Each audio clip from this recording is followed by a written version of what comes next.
Hi everyone and welcome to my video. This is a project bike I recently purchased off of eBay. This bike is a Moto Monza 125 Euro 4 engine.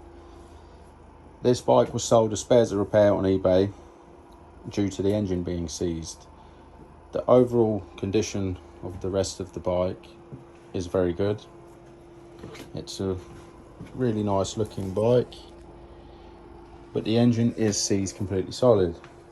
Now, when I paid £200 for the bike, it's a 2017 model, it still has MOT, it has just done under 10,000 miles from new.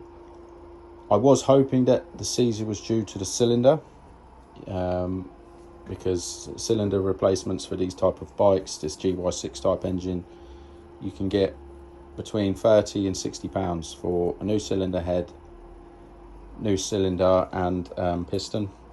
But unfortunately, once I started looking over the bike, the first thing I started looking for, I checked the oil. There is no oil in this bike whatsoever, so I believe that's the reason it's heat seized. So it's probably crank seized. So I'm going to strip the bike down and investigate. If it is a crank seizure, then I may break the bike for parts, because it means I'll have to source another engine, because there's no point just buying a new crankshaft for this bike and fitting all that. It will probably be worth a lot more in parts, as these bikes, they don't seem to have many parts online for.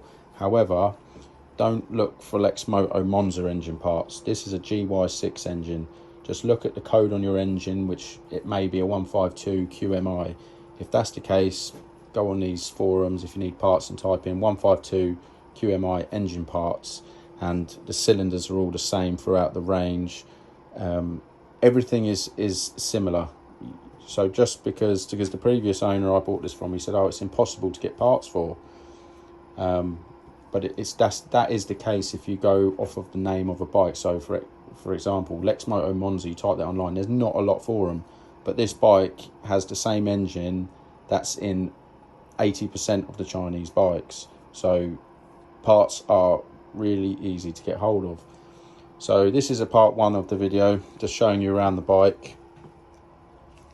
And I'll come back with a part two once I've stripped the bike down, determined what condition it is.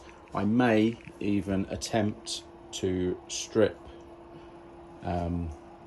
the top end down and free the crank. If I can do that, I will put it back together and see how it runs and how it sounds. So if you're interested in seeing a video of me unseizing a crank and trying to get the old crank to run again and see what it sounds like, it'll be quite interesting to see if this crank can survive a heat seizure, get unseized and run again. I will include some pictures of this bike when I pulled, because at the minute I've stripped the seat and stuff off. I give it a wash before bringing it into the shed. It is a really nice looking bike. There's no scuff marks on it, there's no crash damage. It is a really straight bike. It's just a shame that the young lad forgot to check his oil.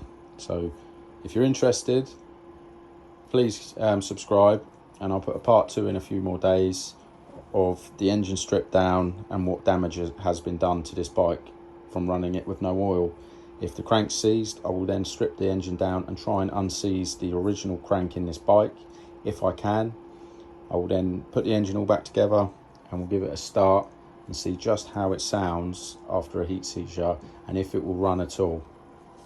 Thanks for watching.